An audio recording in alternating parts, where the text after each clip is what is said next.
morning of June 2nd, 1973, this boat, with a crew of brave firefighters, forged their way through an inferno of flames and heavy smoke to save my father, George Spears, and 30 of his fellow crew. I was 7, and to this day I can remember the smell of burning oil and metal that seemed to permeate his body. My dad was second mate on the American Export Line's container ship Sea Witch.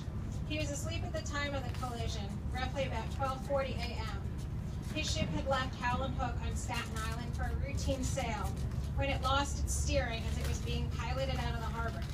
Its bows struck the S.O. Brussels, a fully loaded tanker ship, just underneath the Verrazano Narrows Bridge. When the warning bell rang, he ran from his room on the bow, 550 feet to the stern, with only his underwear on. My dad would later recount that he believed that with the dense smoke, heat, and intense flames, that this was it. But from somewhere, he believes it may have been a helicopter, smoke cleared for what was probably only a few seconds, and that is when the men on the Fireboat Firefighter were able to see a signal for help. The Firefighter forged its way to save my dad and others. He did lose friends that morning who were not as lucky, and when he died in 1988, I know he still was haunted by the memories of that horrific morning, and I also know that he never forgot the effort put forth by the brave firemen on the Firefighter to save lives.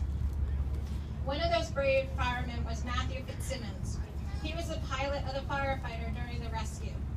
Mr. Fitzsimmons wrote an article in 1976 detailing the night as he experienced it. This article exemplifies the tireless and heroic actions of the men on board the Firefighter to save lives.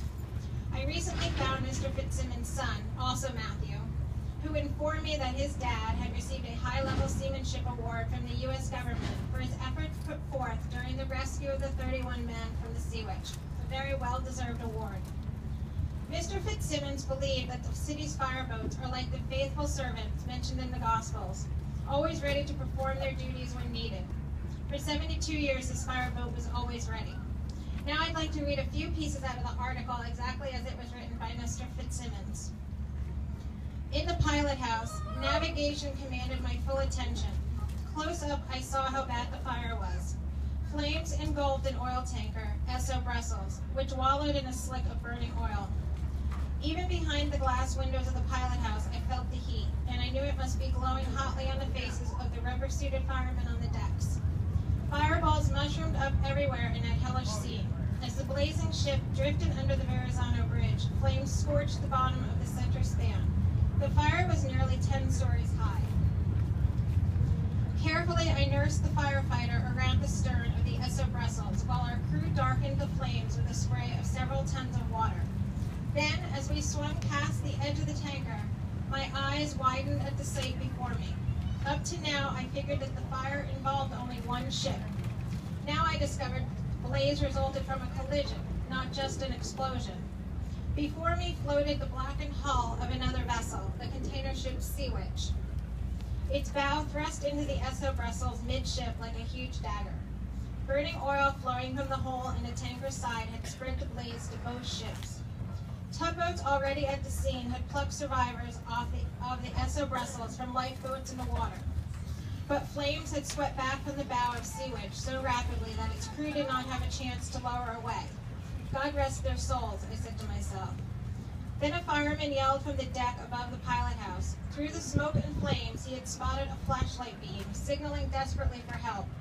It came from Sea Witch's stern. The lieutenant knew the Firefighter's navigation was strictly in my hands, and he had to trust that my many years of pilot training would enable me to get the fireboat close enough to the Sea Witch for our crew to rescue the signaling seamen. The aged Firefighter was the only one of the New York City fireboats that could not pump water and maintain full engine power for navigation at the same time. Switching our engines to full propulsion, we could gain valuable maneuvering power, but we could no longer spray a protective curtain of water against the searing flames. I had a lonely instant to make my decision.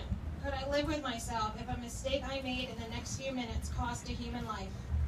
How long could I hold Firefighters steady against the floating infernos the two ships had become? A bit more than 10 yards in front of me, our bows already scorching from the tanker's flames, and the foredeck metal grew hot beneath the firemen's boots. For endless minutes, the sweating firemen gripped the swaying ladders, hoping that I wouldn't permit a gap to open between the Sea Witch and us. If that happened, men would surely be plunged into the flaming waters. My fingers tightened around a wheel, my knuckles were white. Then finally a signal that the last man had been taken aboard. Cautiously, I backed Firefighter out of her precarious position. The backing blades of our propellers chewed at fiery, oil-slicked water, and the acrid black smoke seemed endless. But then a curtain opened in the night, and the lights of the shoreline were in sight. The biggest part of our night's work was over. 31 lives had been saved, and Firefighter's crew had been spared. Thankfulness for God's help and mercy welled inside of me. So now in closing, I'd like to say that this fireboat represents so much more than a vessel to me. It encompasses a plenitude of New York City history and rescues. My eternal thanks go out to the men that were on that amazing boat the night of June 2nd, and I'm grateful that the Firefighter will forever be remembered now as a National Historic Landmark. Thank you.